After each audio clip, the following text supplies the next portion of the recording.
হাসিনা এবং তার দোসররা ভারতের প্রেসক্রিপশনের মাধ্যমে আমাদের শিক্ষা ব্যবস্থাকে ধ্বংস করেছে, আমাদের বিচার বিভাগকে ধ্বংস করেছে, আমাদের শাসন বিভাগকে ধ্বংস করেছে, আমাদের দেশের সংস্কৃতিকে ধ্বংস করেছে, আমাদের দেশের সকল প্রতিষ্ঠানগুলোকে ভেঙে চুরমার করে দিয়েছে, আমাদের আলেম ওলামাদেরকে হত্যা করেছে।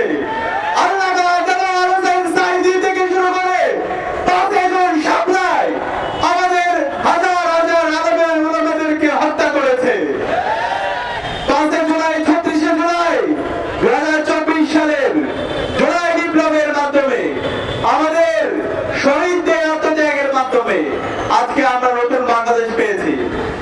জুলাইয়ের পরে আমাদের স্বপ্ন ছিল একটি ইনসাফ ভিত্তিক বাংলাদেশ বিনির্মাণ করা, এবং এই জুলাইয়ে ফ্যাসিবাদের বিরুদ্ধে দীর্ঘদিন ধরে যারা লড়াই করেছে সেই সকল স্টেক হোল্ডারদেরকে সাথে নিয়ে একটি ঐক্যবদ্ধ বাংলাদেশ বিনির্মাণ করা।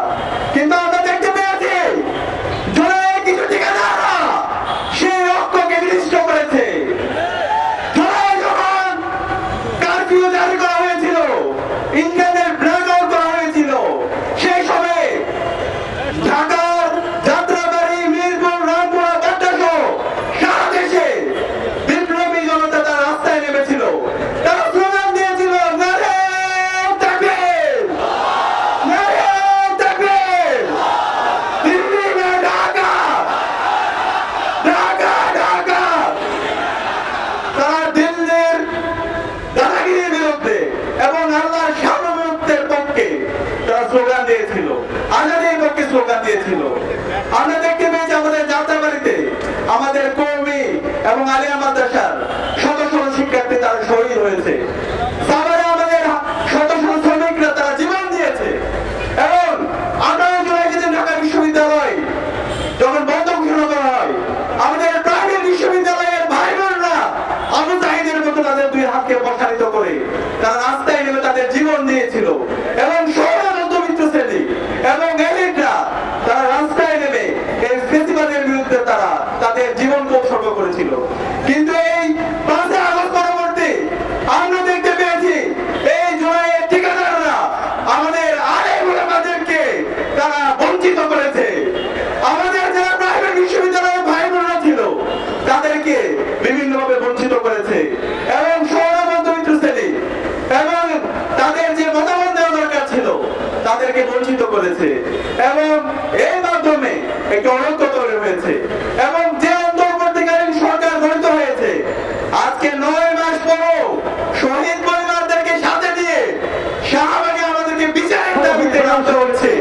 এর চাইতে লজ্জা কি হতে পারে? অন্তর্বর্তীকালীন সরকারের উপদেষ্টাদেরকে বলতে চাই, আপনারা যদি দায়িত্ব পালন করতে না পারেন আপনারা বললে করুন। ছাত্র জনতা দায়িত্ব নিতে রাজি আছে। এবং এই বিপ্লব যাদের মাধ্যমে হয়েছে আমাদের শহীদ এবং আমাদের গাজী, তারা এই জাতির শ্রেষ্ঠ সন্তান, তাদেরকে রাষ্ট্র থেকে স্বীকৃতি দেওয়ার দরকার ছিল এবং তাদের দায়িত্ব নেওয়ার দরকার ছিল। কিন্তু আমরা এখন পর্যন্ত আমাদের শহীদ পরিবারগুলোকে রাস্তা রাস্তায় ঘুরতে দেখছি। আমাদের যারা আহত আছে, আমাদের যারা পঙ্গুত্ববরণ করে যারা হাসপাতালের বেঁচে কাতরাচ্ছে, তারা এখন পর্যন্ত তারা সঠিক চিকিৎসা পাচ্ছে না। আর্থিক সংকটে তাদের কাটাতে হচ্ছে। এই যে লজ্জার আর কিছু হতে পারে না। জুলাই ফাউন্ডেশন থেকে শুরু করে যারা আমাদের শহীদ এবং আহত পরিবারদেরকে নিয়ে কাজ করছেন, তারা বারবার বিভিন্ন ধরনের আমলাতান্ত্রিক জটিলতা দেখান।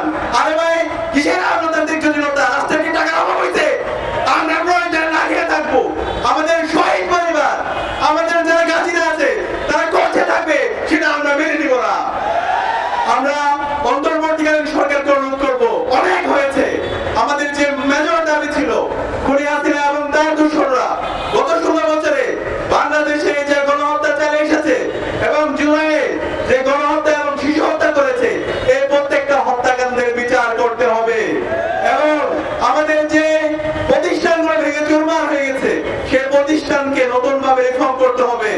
এবং আমি বাংলাদেশের মেজর পলিটিক্যাল পার্টিগুলোকে বলতে চাই, জুলাই পরবর্তী বাংলাদেশে একটি প্রজন্ম তৈরি হয়েছে, তারা আর ফ্যাসিবাদকে ভয় পায় না, তারা প্রতিবাদ করতে শিখেছে।